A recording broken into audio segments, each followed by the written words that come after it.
right, hello everyone. Just making sure the audio and the video is working. If you guys could type in the chat window to make sure everything is working well for me, I'd appreciate it.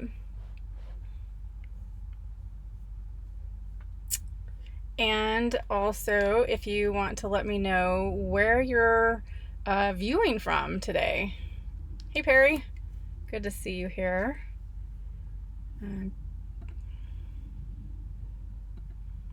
Perry is going to be moderating today, as well as Sandy Kelly. Hey Sandy, there's no video. You guys can hear me, but there's no video? Okay, give me one sec here.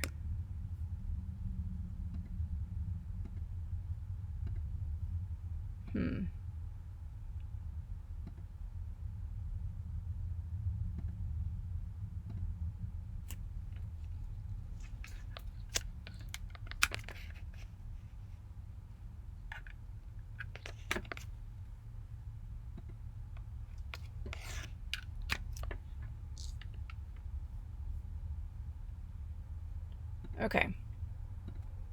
Now can you see video?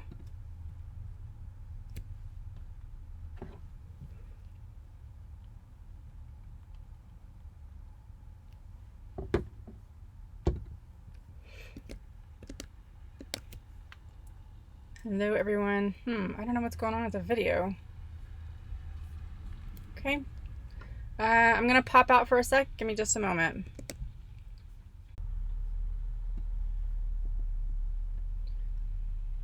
Okay. Can you guys see me now? I hope you're saying yes.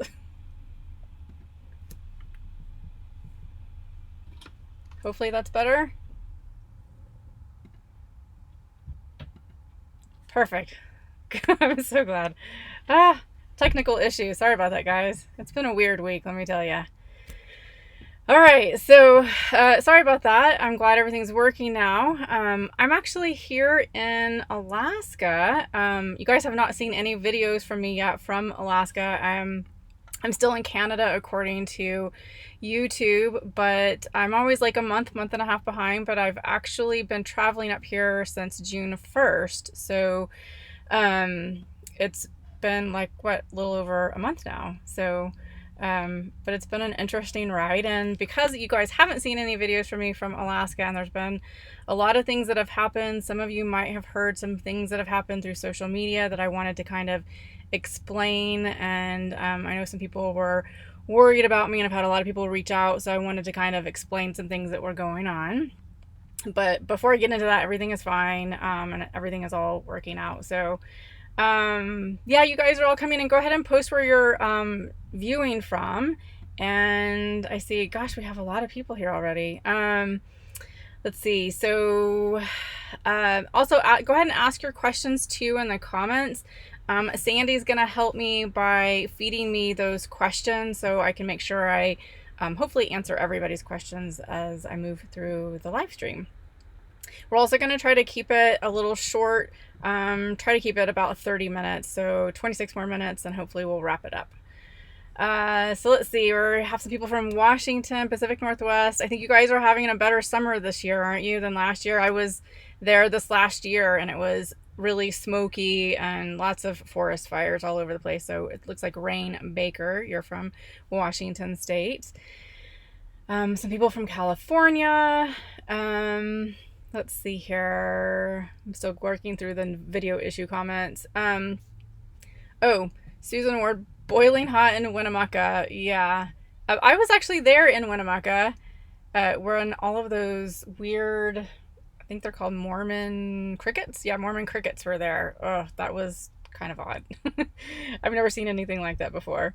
Let's see. Tara. Hey, Tara. So good to see you from Tampa, Florida. Robert Walker from Clovis, New Mexico. Holy cow.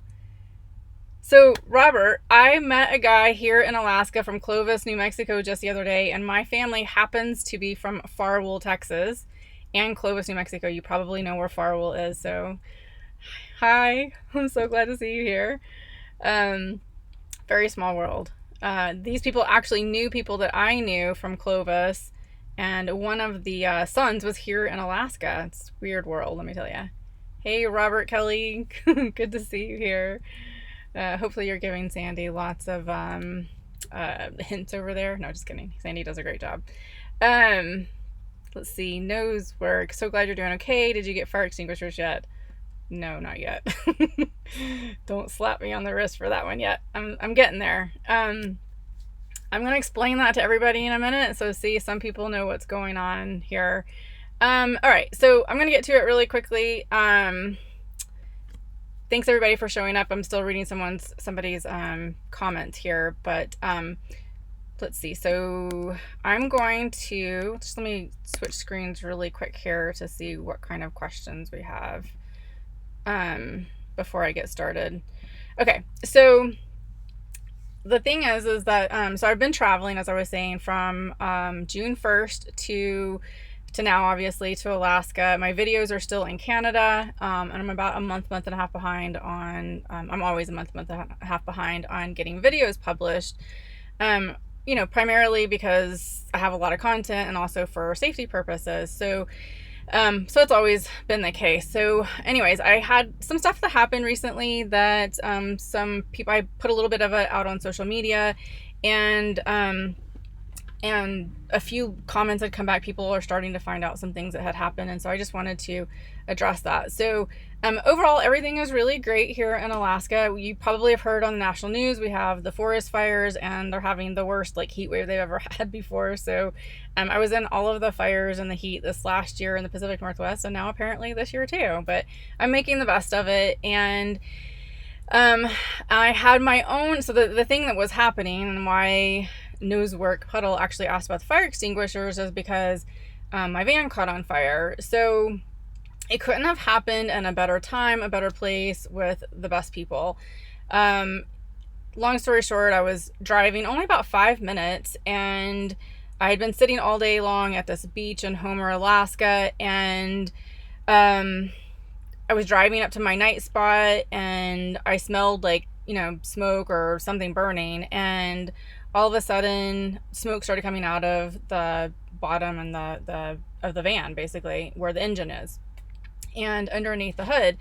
And so I was just about to pull into my night spot, and I was traveling with some friends, Mark and Shay, who also have a built out van. They have a Sprinter van, and they were in front of me, and they saw what was happening, and I jumped out with Lily and my purse and my phone and threw it all in their van, Lily included, and got the fire extinguisher out, and we popped the hood. Mark got out and popped the hood, which was a little frightening because if the fire was right under the hood, I was obviously afraid of him getting hurt.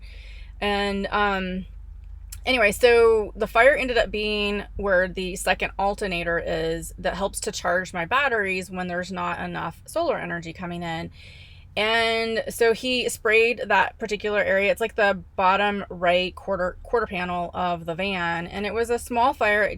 It didn't get like out of control or burn the van up or anything, thankfully. And he got that out with a fire extinguisher, and that was fine. Although I think we were both shaking quite a bit because it was very fast, and it was concerning, of course, as to why this was actually happening. So what we discovered was that in the Hymers, there is the second alternator, plus there's what's called a balmer that sits underneath we had actually moved it to underneath the hood of the vehicle, just because it's a better location for this balmer. And that balmer actually controls the flow of energy from the alternator to the batteries to make sure it's not overcharging the batteries. So through all of these, like taking pictures and showing everybody in our Hymer forum, we discovered that there's this particular white, it's called a stator wire, that had become loose, and it hit a different pin on the balmer. And I'm actually going to do a video on this a little bit later, next week actually, that will show pictures of all of this. But it shorted, and so it caused the fire down below into alternator. So the entire like harness that holds all the wires were melted. So you could really see what had happened. But It was quite frightening. I've never had a fire before, and I'm glad that Mark was there to help me because I don't know if I could have done it as quickly as he did or found it as quickly as he did. So huge props to Mark for actually getting out there and doing it so quickly. So it was very, very scary. And but like I said, it couldn't have happened in a better place because I was about to pull into my night spot, and I wasn't on the side of the road. And so I've talked about Gordon a little bit in one of my videos, who helped me actually move the Balmer and did some work on my video, and he's going to fly up here to help me get this fixed. So the vehicle is drivable. We actually took the belt off of the alternator and made sure that there was no hot wires, meaning there was no power going to the alternator to the Balmer, so that there wouldn't potentially be another fire or short out my batteries. And so that all got taken care of so that I could actually drive the vehicle. But now my alternator does not charge my batteries when I'm driving, which is not so great. I mean, it's not bad if I have a lot of sun, but right now we have the smoke that's covering the sun. We have a lot of rain that's coming, which is actually going to be very good. So hopefully it'll put out some of the forest fires. But not so great for charging my batteries. So he's gonna fly out here, and we're gonna do potentially two different options: either fix the existing system, maybe have to put in a new alternator and a new Balmer, which he's bringing with him, or potentially there's another thing called a DC to DC battery charger that works off of my original alternator, my ProMaster alternator, which can help charge my batteries as well while I'm driving, although it wouldn't be as much. So I'm not sure which way we're going to go just yet. If we can fix the current system, that's the route we're going to go. So that's what's happened. The fire extinguisher. So I know you asked about the fire extinguisher. So there's only one fire extinguisher here in the van, and I realized very quickly that that is not enough. So if any of you guys have RVs or even in your house, those little fire extinguishers, we got 2 shots out of it before it was empty. So you need more fire extinguishers than that for sure. So I'll be getting at least 3, which is probably about all that I can handle in here, but I don't think I would need that much. So I'll do like 2 in the front and 1 in the back or something.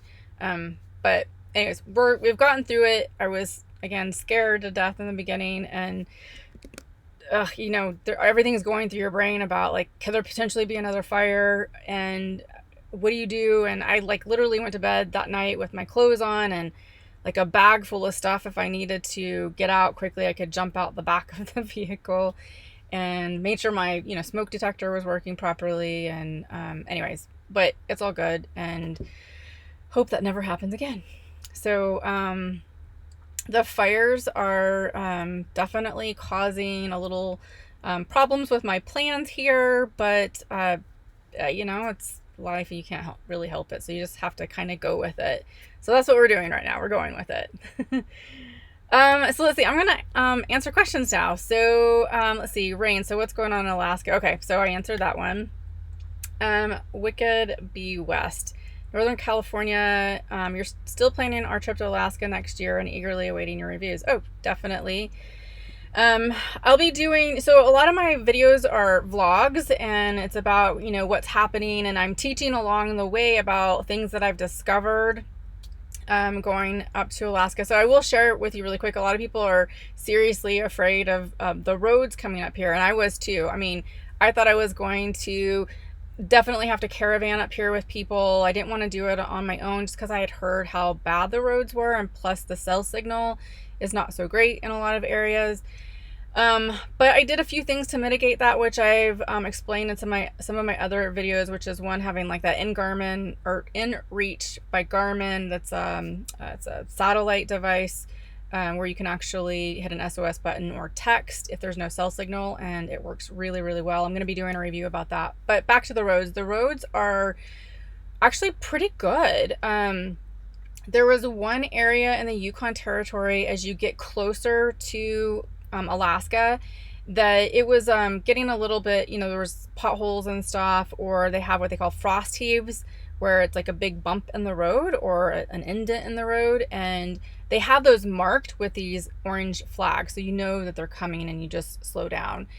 But other than that, most of the roads through Canada were actually really, really good. There were some construction roads and stuff, but you just take it very, very slow through there, and they usually have a car that will, or like a truck that will, a lead truck will, that will guide you through it.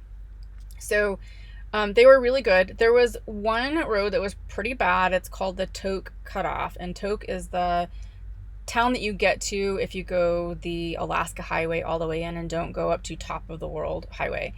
And Tok, if you want to go down to like Valdez or even over west to the Kenai Peninsula, you have to take the Tok Cutoff, or you can, there's a way that you can go around, and it adds, I think, about an hour onto your drive. That one was really, really bad. It had construction on it, tons of frosties, tons of potholes, but I knew this going into it, and you just take it really, really slow, so I didn't have any issues. You just take it very, very slow, and you'll be fine. Other than that, most of the roads have been great. Now, I also haven't gotten too far off the beaten path. I stayed mostly to like some of the major roads, and I've been fine. So I did not go to the Arctic Circle in my van, and I wouldn't do that because that road is crazy. There's a lot of potholes. It's all dirt and mud, so I would not take my van on that one. But I'll be doing some reviews on all of this when I'm done with Alaska, and kind of give like a big summary of everything I've learned and stuff here. So I hope that answered your question. Debbie Blakesley, it is really 80 degrees in Alaska. Someone told me that today. It's worse than that. It was 90 degrees in Anchorage, and I was here in Anchorage. It was 85-ish, almost 90 degrees when I was here. I had to actually run my AC. This was prior to me having the fire, so yeah, it's been hot. A lot of people are going down to the Kenai Peninsula, which is the southern part of this whole area that you can actually get to by roads. That's by the water, so it's much cooler on the water. Much better. Let's see, Cadet of Space. Oh, moose. There's mooses. Okay, I'm trying to read your comment. I have seen some mooses. Not a lot actually here in Alaska. I think I've seen one. I saw more in Canada than I did here. David Gabry. Hey Amber, is there another MH in your future? MH. Why can't I think of what MH is? I'm going to skip your question until I remember what that is. Sandy, where are you in relation to the wildfires? Oh, great question. So the wildfires are actually down on the Kenai Peninsula. And, oh, thank you, David. I just saw motorhome space. Sorry. So the fires are down on the Kenai Peninsula. That's one area. It's in it's called Sterling. It's kind of middle of Kenai Peninsula, just a little bit. But there's Highway 1 that you have to take to get all the way down to the coast, and there's only one way in and one way out, and so you have to kind of go through that smoke-filled area. Last I looked, it was over 100,000 acres of wildfire, and only about 15% contained, so not a lot. They're thinking they're not going to get it under control until I think maybe the end of August. So when I was down on the Kenai Peninsula, if you go all the way down to the south, it's about 4 hours or about 3 hours south of the wildfires. So they've really done a good job of keeping the wildfires away from the highway and keeping that under control. So it's okay to travel there. You just have to go through a smoke-filled area. So I actually wore one of those respirator masks as I was going through that area. Just because it was so bad, even with the recirculation air on the van. So I couldn't stand the smoky smell, but I'm very sensitive to that stuff anyway. So it was never close to me, except of course when I went through that particular area on the highway, but even then it was still far away from the highway. And we're just getting a lot of smoke everywhere. And then there's 3 fires up in Fairbanks, which I'm supposed to be going to this next week when Gordon flies in to fix my van. So it's very, very smoky there. We're supposed to get a lot of rain here though, so hopefully the rain will make all of the smoke and the fire go away. I'm hoping. Help those poor firefighters out there who've been battling these fires for over a month now. And it broke out, thankfully not because of humans. because that happens sometimes where humans cause fires, accidental or otherwise. But this one was actually caused by lightning, I believe, on June 5th, and so it's been happening ever since then. All right, so back to David's question. Is there another motorhome in your future? No, I'm still keeping my Hymer. I know some people probably would have loved to see their Hymer burned to the ground, but I didn't. I like mine. So I'm keeping it. I think everything it's fixable. We know what the solution is. I actually talked to Adam Nation from Nation's Alternator, who actually sends the kits out or makes these alternators. I had a conversation with him. So between him and Sam Carswell, who's been a huge leader in our Hymer group on finding all of these things to fix and repair, and kind of leading that charge between him and Adam Nation and Gordon, we've, I think, found a solution. So people's Hymers who have this particular white stator wire will need to remove it or cap it, or there's a couple of other options. But anyways, I'm going to put a video together that talks about that kind of as a PSA on what you need to do, because you do need to fix it pretty quickly, because we don't want another fire. It's been said that this doesn't typically happen, but it happened to me, and if it happened to me, it can happen to other people too. So I'd rather put a video out that says how you can fix it so that you can get it fixed and hopefully not have any issues. All right, Toby on the road. Is Lily feeling better now? Yes, she is. Lily was sick. She I don't know what was going on with her. Her stomach was just ill, and the night of the fire, I had to take her out to go potty like 7 times because she was so sick. So but she's better now. I don't know if we were all sick, actually. I got sick. My friends that I was traveling with, one of them got sick. So I don't know if it was the smoke or what was going on, but we had kind of like flu-like symptoms, so it wasn't great. But we're all better now. Thank you for asking. Raphael, if you plug into shore power, it should charge your batteries. Yes, so I did that yesterday because there's just no solar energy coming in here. But it's not my preferred method. I like to be self-contained and move around and not have to be plugged into things like that. But hopefully it's only for the next week and a half until Gordon can fix everything. So like today, my batteries still are charged up from yesterday staying at this RV park. In fact, that was interesting. This RV park, they charge $43 a day to stay overnight, and I didn't really want to pay that because I'm cheap and I don't really like to stay in RV parks a whole lot. So I asked them if they would just let me basically borrow their electricity for several hours until my batteries were topped off, and they only charged me $10. So I was there for like 4 or 5 hours, I think, and charged up my batteries, and they're fine right now. So they should be fine through the night. I'll probably have to charge them tomorrow because they'll start to get low. But like, I went into Starbucks all day and worked today, so yeah, I don't know, you find kind of workarounds, I guess. 30 and a wake up. Hey Kevin, how's Lily enjoying Alaska? She loves it here. We were out on the beach. She loves the beach. We're down in Homer, Alaska, which is an amazing place. Amazing. It's been one of my favorite places here. There's what's called a spit that's like, a narrow piece of long land that goes out into the ocean, if you're not familiar with what a spit is.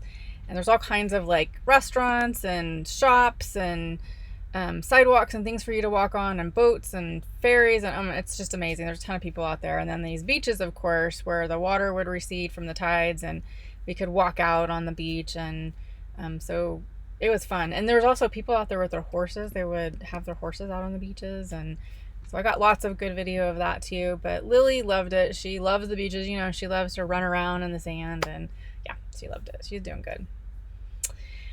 Let's see. Is it Taku? Taku, Brenda. Hope you enjoyed your time in Canada. I loved my time in Canada. In fact, I kind of went through it too quickly just because I had to get here very quickly because of work, and I needed internet, and my internet was not so great. I don't like that part about Canada. It wasn't so great in Canada. I probably need a different hotspot the next time I do this. I have AT&T that doesn't work. My particular plan does not work in outside of the United States, so I probably should have upgraded my plan to something else when I came into Canada, but I didn't. And my Verizon is capped at like a half a gig, a day. So, but on the way back down, I will be in Canada for maybe a month, 3 weeks to a month, and I'm going to definitely enjoy a lot of the things that I missed. So I made note of the things that I missed on the way down, and I'm going to head over there and enjoy those places, especially Jasper and Banff National Park. I've never been, and I'm definitely going to hit that on the way back. Sandy, have you been glad to have the AC, or would a second Fantastic fan have been just as good? Oh, Sandy. So Sandy knows that I might be thinking about taking my AC out of my RV and putting in a Fantastic fan because I just don't use it that much. But that said, in an emergency, having the AC is really great. So I might leave it. I haven't decided yet. The fan would not have worked too well when it was 90 degrees here in Anchorage because it was hot and it was humid. But during those times too, I could go get like an Airbnb or a hotel room or something if I needed to. But I don't know. I don't know. I haven't decided, Sandy. More to come on that one. Sweet hacks. Oh, hey, it's Sam. That Sam Carswell guy. Guys, it's Suiet. It's not Suet, it's called Sweet. That's Sam Carswell. He is quite amazing.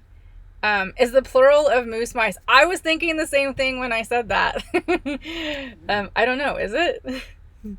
Someone can look that one up for me. Nose work puddle. How long are you planning on staying in Alaska? I think I'll probably be here for, I think till the end of July, maybe the first week of August, and then I'll start heading back down. I want to give myself enough time to go through Canada, and there's a lot of fires going on right now, so there's a lot of people who are leaving, guys, to be honest. They're cutting their trip short and leaving early because of the fires and the heat, so it's quite unfortunate. Although the heat right now has gone, we've had 2 days now of cool weather, so that's nice. I think it's like in the 60s here in Anchorage right now, so that's nice. Let's see. Chubby and away. Hey, I don't know if that's Amanda or Jimmy, but hello. So sorry we're tardy. That's okay. You weren't tardy. You're still here. I appreciate you getting on. So Chubby and Away, and I didn't mention it. Sorry, Kevin. 30 and a Wake Up. We've actually done a lot of collaborations together. So 30 and a Wake Up, Kevin, I've talked about him on the channel before, and he also has his own channel, of course, 30 and a Wake Up, where he travels internationally every 30 days to a different country. So you have to check out his channel. He's in, let's see, I always forget. Let's see, your last video was in Mexico. You're in Vietnam right now, but he doesn't have the videos out from Vietnam. But check out his video, or all of his videos are pretty amazing. He quit his 9-to-5 job too, to just travel full time, and does an amazing job of documenting all of that. And then let's see, Chubby Away, Jimmy and Amanda, they also travel internationally. I believe they were in Asia mostly on a lot of their travels this last year. They're back here in the States, and they're kind of regrouping to get back out on the road and go international again. So I'm excited to see what they have going on. So make sure you subscribe, go over to their channel and subscribe to both of them. So one of them says, it's both of us, Jimmy and Amanda. Yay, I'm so glad. Thank you. Robert Kelly, let's see, have you found boondocking opportunities everywhere you've been? Oh, God. No. It's been a little challenging. Like some areas in Alaska, well, okay, let me back up. Canada, tons of boondocking areas I found. Alaska, there has been some boondocking. When you get close to the coast, that's when you don't have as many boondocking options, because they don't make it as advantageous for you to boondock there, just because I think a lot of people would do it. And so when I was in Homer, I actually I might save that for a video, but let's just say I had some troubles in Homer. But it was difficult to find stuff in Homer for sure. But it's a beautiful place and everybody wants to be there. But we'll save that one for another day. But lots of cool places around Alaska to boondock, especially if you get off of the coast. Raphael, have you been to Valdez? Yes, it was one of the first places I went to, and I love it there. It reminds me a lot of the Seattle weather, kind of more cloud cover because it's in between the mountain ranges, and also the drizzle. I didn't get a ton of that while I was there, but I did get some. And oh my gosh, I went to the Glacier View Park, which was amazing. I actually did some meditations and stuff out there and got some amazing photos of the chunks of glacier ice that had come off of the glacier. And anyways, it's just amazing through there, all the waterfalls and the mountains. I loved it. Very cute place. I might go back there again before I leave. Billy Delude, hello. Don't forget Banff. I won't. I'm actually going there for sure. Sorry guys, I'm kind of rushing. I hope I'm not talking too fast. Just a lot going on here. You guys have a lot of questions and we're past 30 minutes. So I hope you guys don't mind. I still have a lot more questions, so maybe I'll go for another 15 minutes if that's okay. Let's see. Perry, it's moose. Oh, thank you, Perry. Not mice, but moose. Or meese. Moose? Yeah, it's moose. Mooses? Is it mooses? Oh, let's see. Nose root pedal. Are you still thinking of taking out the shower in your van? I am. I don't know what I'm doing with it yet because I've contemplated taking the walls out here too and then taking the shower out, but I'm not 100% sure yet if I'm going to do that or when, but it's definitely on my radar to do. I just need to figure out how to do it all, and there's some stuff like I have under my seat right now is the what is this? The water heater, and it's the Truma combi. It's a water heater furnace. And I don't really want to relocate that, so I might make this like an L-shaped bench that goes back that way. Like, I'm just not sure. There's all kinds of ideas I have in my mind, but I haven't figured it out yet. But yeah, it's something I might do. Susan F. Is anyone in your caravan going to see the bears at Brook Falls at, is it Katmai National Park? I'm not sure actually. Probably, I know that I won't be actually. I'm actually headed in a different direction. In fact, sad story, I did not get reservations to Denali National Park because I don't ever make reservations because I never planned. Like, I literally didn't even plan anything that I was doing here in Alaska and barely planned my trip up here. I just knew the highway that I was going and which way I was going, so I didn't plan anything. But because I didn't plan, I couldn't get a place to stay in Denali National Park. If you guys don't know this, if you go to Denali National Park, it's not like a typical national park where you can take your vehicle or your RV and drive all the way through and stay in different places or, you know, get out and hike or anything like that. You have to actually stay in a campground or a park in the day use area and then take a tour bus to go around Denali National Park. And the reason is to preserve the area. And I think also because of the wildlife there. So there's a lot of bears and a lot of moose. And so they want you to do the tour buses. The boondocking over there is not so plentiful unless it's, I think there's one place that's like 20 to 25 minutes south of Denali. And I just didn't plan that well. The other thing is that even if I did that and took my RV into the park and stayed in day parking and then took a tour bus, the tour buses are like 5 hours, I think, is the smallest or the least amount of time, and 12 hours is the most. And the problem with that is Lily. It's been too hot to just leave her in the van by herself. So I would probably have to board her in a city and then drive up and do all of that. And right now, with everything else going on with the van, it just hasn't been on my radar to do. So I probably will wait until another time to do Denali. So that's a huge national park. Emerald City Epilogue. Hello guys, so glad to see you here.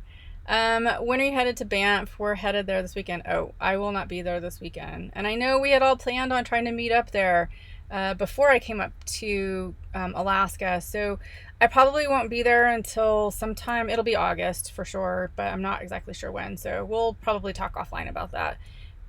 But you guys have fun. It's supposed to be really amazing. And Jasper, I heard, was really nice too. So hopefully you guys get up there. Brenda Atkins. I went RV looking for the first time today. It was fun. Oh, cool. What are you looking for, Brenda? BCA.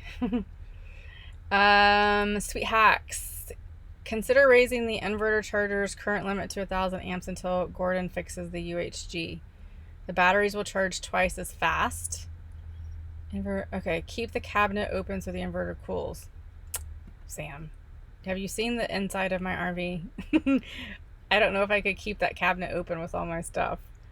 But I appreciate that. I might have to talk to you about that one offline too, about raising those amps, because I've never done that before and I might need your help. But thank you so much for that information. I appreciate it. I don't have any solar, or I don't have any sun right now anyway, so I think it was actually, today I looked, I think I got like 1.6 amps coming in, so I don't know, it's not a lot. I might need a little bit more than that. Pure Living, how is your Hymer holding up in Alaska? Besides the van fire, it's doing pretty well. I had the one windshield crack, and then the bust that was up in the top left corner, that was in Canada, and I had the windshield replaced. That was something I kind of expected, so it's just part of coming to Alaska. You're gonna have that when you're on a road that a lot of trucks travel on, and you have some bad roads with more debris on them. Not bad roads, that's not what I meant, but like roads that have more dirt and rocks and stuff all around it. So you just are gonna have that stuff, and I probably will have to replace it when I get back to, because I already have 3 dings on my new windshield. Other than that, let's see, I bottomed out twice, but it's not horrible. I had Gordon had installed a lot of people call them, what's called an E-guard, but they call them skid plates underneath the engine compartment, and that protected the van. And interesting, that was just going through the construction zones.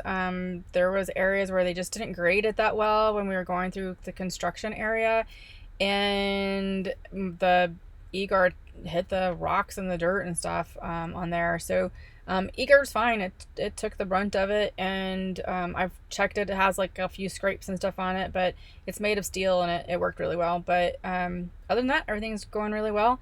You know, I baby my van. I don't go on roads typically where I don't feel like I can get on them, or it's going to be hazardous to my van. It is lower to the ground than I would like, and so because of that, I'm just really careful with it. Tires are doing really well. Those new tires that I put on, gosh, it's been almost a year ago, I think. I got them on when I was in the Pacific Northwest. So they're the all-terrains. They've done phenomenal. I haven't had any issues with them. And the other thing about those too is I think they hold the air pressure a lot better than any tire I've ever had before. I rarely ever have to fill them up, and they just seem to hold a lot better. So they've done really, really well. I've been pleasantly pleased with them. Okay, so let's see. Where am I at? Let's see. How are you dealing? Nope, no spot. How are you dealing with the long daylight? It bothered me in the beginning, but I'm getting, well, I've adjusted to it. It's probably been a couple of weeks since I've adjusted to it, but the RV actually stays pretty dark in here if you have all the shades closed. And then I have a mask too that I can wear that helps me to keep everything dark. So, but it was kind of weird in the beginning because I would be working in here and not really paying attention to the time because it was still light outside. And I look up and it was like midnight or 1 o'clock in the morning, and like, holy cow. So now I kind of set, an alarm so that at like right around 8:30, 9 o'clock, somewhere around there, I start shutting all the shades and everything and making things dark in here so that my brain can get used to it and think that it's time to go to bed, you know, and that it's actually dark outside. So that helps me to wind down a little bit. So, but that was odd. The daylight, yeah. It would be like 12 o'clock at night, 1 o'clock in the morning. It would be pretty light outside still. And the sun would just be on the horizon just a little bit. Let's see, Brenda Atkins, looking for a Class C. I would love to do a Class B, but really think I need more room because I see and do several other hobbies and want to continue that once I retire. I definitely want to visit Alaska. Yes, it is really amazing here, actually. I've loved it. So yeah, if you want more things, then a Class B would be difficult depending on, I don't know, depending on how much you have, and if you build it out your own and utilize the space a little bit more and kind of make it your own. I've actually seen Class Bs also tow small trailers. So that's another option for you. If you don't want to go for the big old Class C. And not all Class Cs are huge. I mean, my Class C was 23, I forgot now, oh my God, 26 feet. And it had a lot of storage in it, so that might be the way to go. And it was a great RV. I just wanted something that was more nimble. So it really depends on what your huge things are that you want to do when you travel. So you have to kind of look at that. Speaking of that, I have a course. It's called the Nomad Mentorship course. And it does walk you through a lot of like how to transition into this nomad life. And it talks about your travel style and things that you want to think about before you purchase an RV. So if anybody's interested in that course, I'm also talking about starting businesses online and working remotely. And you can click on the link. I think Perry has the link to that. If Perry wants to drop that link in maybe to the chat. There you go. Thank you, Perry. I appreciate it. You can get signed up for the wait list. The course is actually going on right now. And then it'll start up. We're in our 5th week now. Or sorry, 4th week. Almost 5th week. And if you get on the wait list, I'll let you know whenever the course launches again. Let's see, Life Trip Travels. Did you know, talk to Carolyn's RV Life? Yep, I don't know her personally, but I've watched her channel for sure. I know she was up here in Alaska this last year. Just asking because she went and may have advice. Safe travels. I'm late, so excuse this is being asked. Oh, no worries. Yep, I watched a lot of her stuff actually before I came up here. And some other people's channels who had come to Alaska, so I could kind of get some ideas and also know what I was getting myself into. So thank you very much for that. She has a great channel too. All right. So I think that's all the questions. What time is it? It's 5:42 my time. So, I think that's it then. If nobody else has any more questions. Oh, actually I see one more coming in. Simply Sonora. This is going to be the last question that I'm taking because I know it's getting late for everybody. Hi, are you enjoying Alaska? Yes, I am very much so. How's Lily doing? She's doing really great. She's not sick anymore. And she seems to really like this area. Are you traveling with a tribe group? Enjoy and be safe. Thank you so much. Yes, actually, I came up here by myself or on my own, but there's a lot of people that I know from the Escapers group. And some of them have been up here, and some of them we kind of like hook up with each other and then travel for a little bit. So I've actually been traveling with a couple, Mark and Shay. They're part of the Escapers group. I met them actually when I had gone down to San Felipe, Mexico, beginning of this year. And they have a built out Mercedes Sprinter van. And so I was actually able to hang out with them and really enjoy our travels. And we've been traveling, I guess, since Valdez, all the way down to Homer, Alaska. And then they've kind of stayed down there and they're doing their own thing now. So, and then we have a convergence coming up here in Alaska too.